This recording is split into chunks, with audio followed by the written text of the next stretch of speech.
As we all know, Aurangabad Black Box has organized MIT Aurangabad Heritage Half Marathon on 20th November, 20 November ला आहे.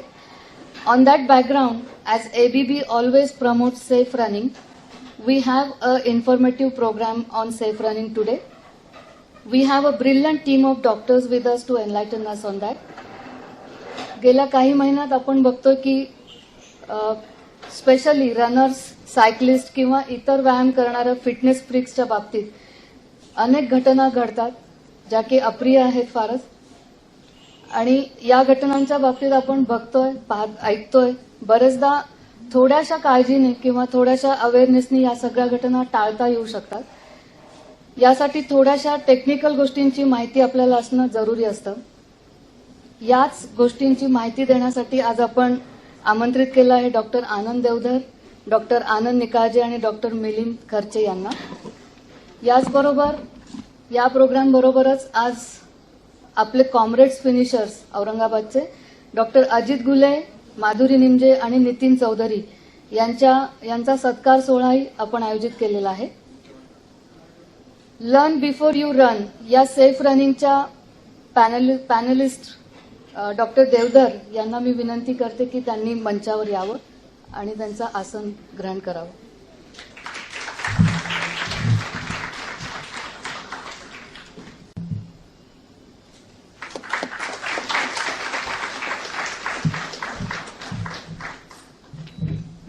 कार्यक्रमाची यापुढील सूत्र मी doctor आनंद देवधर सरांकडे देते. सर्वप्रथम ऑर्गनायझरला मी धन्यवाद देतो की आम्हाला तिघांना इथे बोलवून तुमच्याशी संवाद साधण्याचा आम्हाला इथे चान्स दिल्याबद्दल.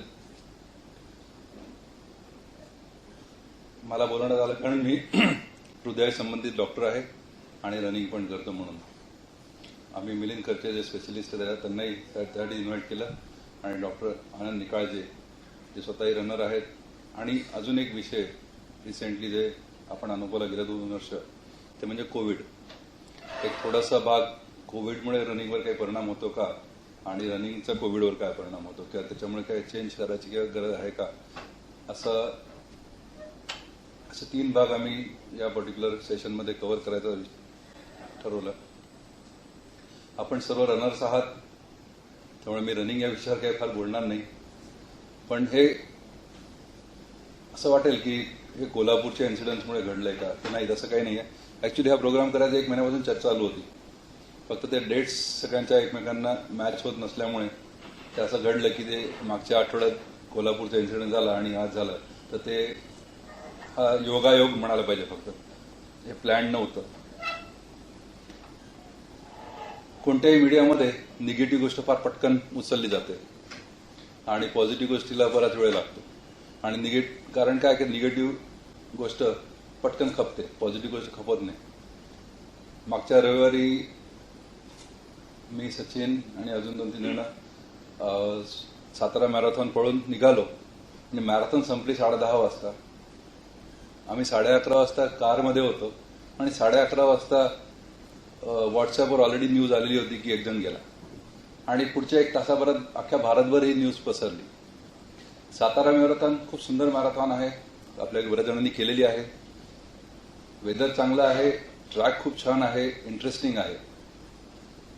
पण त्या इतक्या सुंदर मॅरेथॉनबद्दल कुठेही एक शब्दही लिहून नाही आला किंवा काही नाही आला. थोडक्यात काय, निगेटिव्ह गोष्ट 1 जण गेला याला जास्त प्रसिद्धी. पण ती छान मॅरेथॉन किती लोक पळाले, किती लोकांनी कंप्लीट केली, फर्स्ट कोण आलं, किती मिनिटात केला, याच्याबद्दल कुठेच काही नाही. आणि अशा सगळ्या गोष्टींमुळे आपल्या सगळ्या रनर्समध्ये एक भीतीचं वातावरण निर्माण होतं आणि असं वाटतं की अरे हे आपल्यालाही होणार का किंवा आपण काय करणार का. होऊ शकतं ना, त्याला काय असतं, उद्या मलाही होईल, अजून कोणाला होईल. पण हे काय फक्त रनिंगमध्येच होतं असं काही नाही. आपण घरी बसल्या बसल्याही चक्कर येऊन पडू शकतो, हार्ट अटॅक येऊ शकतो, जिन्यावरून पाय घसरून पडू शकतो. ज्या दिवशी आपला जायचा प्रोग्राम ठरलाय ते जायचंच आहे. मग तुम्ही पळत असाल, घरी बसले असाल किंवा कुठेही असाल. माझं अख्खं आयुष्य मी असंच घालवलंय, तुम्हाला थोडंसं तिने वर्णन केलंय. पण लहानपणापासून मी प्रत्येक ऍडव्हेंचरस गोष्टमध्येच करत आलेलो आहे. म्हणजे एक गोष्ट तिने एवढं सांगितलं नाही, I am a qualified mountaineer as well. So I have done everything which people will tell don't do it. Fortunately हे फार रेअर असतं. माझ्या आईवडिलांनी मला कधी त्याला नाही म्हणलं नाही. इनफॅक्ट त्या गोष्टीला एनकरेजच केलं की जा कर. पहिलंच मोटरसायकलवर फिरायला गेलो मी ते 1987 मध्ये. त्यावेळेस फोन नव्हते, काही नव्हते. मी आणि माझा एक मित्र, तुम्ही बरेच जण ओळखत असाल, डॉक्टर राजेंद्र खडके, पिडियाट्रिशियन. आम्ही दोघं एक दिवस गाडीवर बसलो आणि गेलो आणि अख्खा साऊथ इंडिया फिरून आलो. 22 दिवसांनी घरी आला लोकांना कळलं की आम्ही जिवंत गेले. त्यावेळेस फोन पण नव्हते. मला असं वाटतं की माझ्यावरची अशी एक नैतिक जबाबदारी टाकण्यात आलेली आहे की तुमच्या मनातली भीती कमी करावी. मी प्रयत्न करीन, मी म्हणजे आमचे तिघे जण आम्ही प्रयत्न करू की भीती कशी घालवता येईल आणि जेणेकरून आपलं रनिंग हे सेफ तर होईल पण एन्जॉयबल होईल. मी इथे आलो ते कोणाला एनकरेज करायला किंवा डिस्करेज करायला आलो नाही. So this is disclaimer. कोणत्याही ग्रुपचा रिप्रेझेंटेटिव्ह नाहीये, कोणाला डिफेंड करत नाहीये किंवा कोणाला सपोर्टही करत नाही. मी फक्त मी आणि आम्ही तिघं, प्रत्येक वेळेला मी म्हणतो आम्ही तिघं, हे फक्त फॅक्ट सांगण्यासाठी आलेलं आहे. प्रत्येकाने आपापलं ठरवून घ्यायचं की या फॅक्ट्स आपल्याला पटल्या की नाही पटल्या, आणि पटल्या असतील त्या घरी घेऊन जायच्या आणि सगळ्यांना सांगायच्या. हा प्रश्न प्रत्येकाला पडतो किंवा तुमच्या घरच्यांनाही पडतो, मी का पळतोय, मी खरंच पळायला पाहिजे का. आणि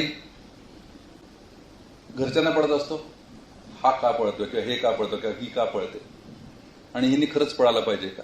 आणि मग लगेच तुम्हाला एक व्हॉट्सअप दाखवलं जातं की कोण कुठे मेलं, कोण काय पडलं आणि सगळं, आणि मग पुष्कळ प्रश्न उत्तर निर्माण होतात. आपण याच्याबद्दलच थोडंसं चर्चा पुढे करणार आहोत. लोक पळतात, बरोबर आहे, लोक वेगवेगळ्या कारणांसाठी पळतात. फक्त मॅरेथॉनसाठी पळतात का? नाही. ही एक साधी लिस्ट आहे. सर्वात महत्वाची एक्झरसाइज करायला पळतात. काही लोकांना वजन कमी करण्यासाठी पळायचं असतं, काही लोकांना गंमत म्हणूनही पळतात. They enjoy running, it's very good. एक फॅड, एक क्रेज असते. कुठेतरी मॅरेथॉन बद्दल 4 मित्र जाऊन आले असतात, बाकीला वाटतात चला आपणही पळून बघावं. So it is a fad at times, it is a craze at times. It's a sport. Don't forget, marathon comes under them. Any long distance running is a sport. And last, आणि सर्वात महत्वाचं recently जे सुरू झालेलं आहे, army, navy किंवा arm फोर्सेसमध्ये join होण्यासाठी किंवा पोलीस फोर्समध्ये जॉईन होण्यासाठी त्यांची एक टेस्ट घेतली जाते, फिजिकल टेस्ट. आणि त्या फिजिकल टेस्टमध्ये त्यातला एक पार्ट असतो पळण्याचा. त्यामुळे सकाळी तुम्ही बरेच जण बघाल की पुष्कळ मुलं उठून पळत असतात. आपल्यापैकी एक रनर संतोष वाघ, ते पुष्कळ 10-20 मुलांना रोज सकाळी घेऊन पळवत असतात. सकाळी लवकर जर गेले 5-5:30 पळाला तर तुम्ही नक्की त्यांना बघाल. रिसेंटली 2 वेळा न्यूजपेपरमध्ये आलेलं आहे की ते पळत असताना मुलगा कोलॅप्स झाला आणि गेला, आणि मग त्याची चर्चा आणि त्याच्यावरती बरंच काय होतं. त्यामुळे सर्वात पहिले आपल्याला हे ठरवायचं की आपण कशासाठी पळतोय. वेगवेगळ्या प्रकारचे पळणं आहेत, वेगवेगळ्या प्रकारची कारणं आहेत. हा एक प्रश्न खूप जण चर्चा करतात, खूप ठिकाणी सांगितलं पण जातं. याच्या अगोदरही सांगितलं गेलेलं आहे की पळण्यापेक्षा चालणं चांगलं आहे किंवा ब्रिस्क वॉकिंग चांगलं आहे. पुष्कळ मला विचारतात हे बरोबर आहे का? हो, बरोबर आहे ना, अगदी बरोबर आहे. रनिंग पण बरोबर आहे, वॉकिंग पण बरोबर आहे, ब्रिस्क वॉकिंग पण बरोबर आहे. याच्याचं कारण असं आहे की तुमचं पळण्याचं कारण काय आहे हे अगोदर शोधा. आपण आता जी लिस्ट बघितली त्याच्यापैकी आपलं काय कारण आहे हे बघा. तुम्ही जर एक्झरसाइज करण्यासाठी पळणार असाल तर तुम्हाला ऑप्शन आहे. तुम्ही चालू शकता, ब्रिस्क वॉकिंग करू शकता. It will give you exactly the same benefit as running. आणि मानसिकरित्या आणि तुमच्या घरच्यांना पण चांगलं वाटेल, सेफ वाटेल की अरे हा पळत नाहीये, हा चालतोय, त्यामुळे हा मरायची शक्यता कमी आहे. म्हणजे घरच्यांना एकदा ती भीती असते ना की साला गेला तर. पण तुम्ही जर ह्याला स्पोर्ट्स म्हणून बघत असाल, marathon, long distance running, you cannot walk. आपल्याकडे 3 कॉम्रेड्स वाले बसले, त्यांना विचारा, त्यांना किती 80-90 किलोमीटर काहीतरी पळायचं असतं. ते 90 किलोमीटर ना डॉक्टर गुले, 90 किलोमीटर. त्यांना विचारा बरं, ते मला बरेचदा सकाळी 3-3, 4 तास पळताना दिसायचे प्रॅक्टिससाठी. त्यांना विचारा बरं, त्यांना वॉकिंग करून ते कॉम्रेड करू शकतात का? नाही. फुल मॅरेथॉन करणाऱ्यांना विचारा बरं, गवळी साहेब बसले, त्यांना विचारा बरं, ते पेसर असतात, वॉकिंग करून पेसिंग करू शकता का तुम्ही? नाही. So if you are looking at running as a sports, then you have to run. You have to run, you cannot walk. त्यामुळे तुमचं कारण काय आहे पळण्याचं हे अगोदर ठरवा. एक्झरसाइज, वेट रिडक्शन, गंमत जम्मत, फाईन, वॉक करा, नो प्रॉब्लेम.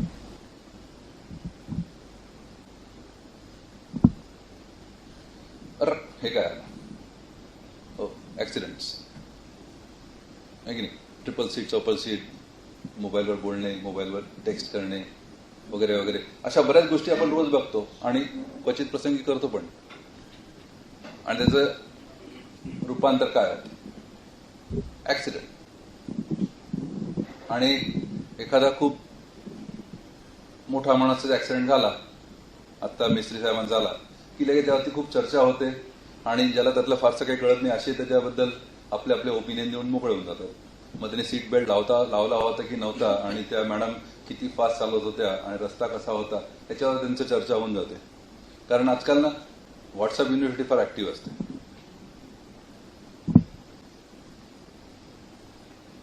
मग ड्रायव्हिंग करताना रिस्क नसते का?